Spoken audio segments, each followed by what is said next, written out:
Guys, welcome to my first blog. তো first ব্লগে তোমাদের অনেক অনেক স্বাগত। আমি মৌসুমি।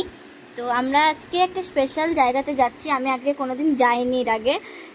আসলে আমার কিছুদিন আগে, মানে প্রায় 2 মাস 1.5 মাস আগে আমার দাদু মারা যায়। তো দাদু মারা যাওয়ার কারণে আমরা সবাই এখন গঙ্গা চান করতে চললাম। তো বিশ্বাস করো গাইস, এতটা পরিমাণে মানে কুয়াশা ছিল সেদিনকে, বলে বোঝাতে পারবো না। ভীষণ পরিমাণে কুয়াশা ছিল। আর সকালে 4টের সময় আমরা বেরিয়ে গেছিলাম। হ্যাঁ, প্রায় 4টে 4:30 সময় করে আমরা বেরিয়ে গেছিলাম স্নান করতে। তো এটা দেখো, এখানে এরকম পুরো সিচুয়েশানটা হয়ে আছে। তো আমরা এখানে পৌঁছে যাই। আর পৌঁছে যাওয়ার পর বাবা মানে এই সামনে সামনে বাবা, এটা হচ্ছে পুরো মাঠটা, এটা হচ্ছে গঙ্গা ঘাটটা। তো সামনেই ছুটি আছে, তোমরা আশা করি সবাইকে একে চেনো আর কি। তো এ আর থাকলো, এটা আমি আর সামনে লঞ্চে করে মানে আসা যাওয়া হচ্ছিল। আর এটা হচ্ছে আমি স্নান করছি মানে এই শ্যাম্পু করা স্টার্ট করলাম।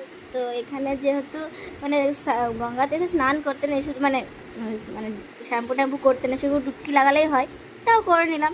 তো গাইজ এই দেখো, এবার হয়ে গেছি স্নান টান করে রেডি। আর মা আমাকে একটা হাতে কিনে দিল। এবার আমরা হাঁটতে হাঁটতে চললাম বাসের দিকে। এবার বাড়ি যাবো আমরা। চলো টাটা, বাই, দেখা হবে পরে ভিডিওতে।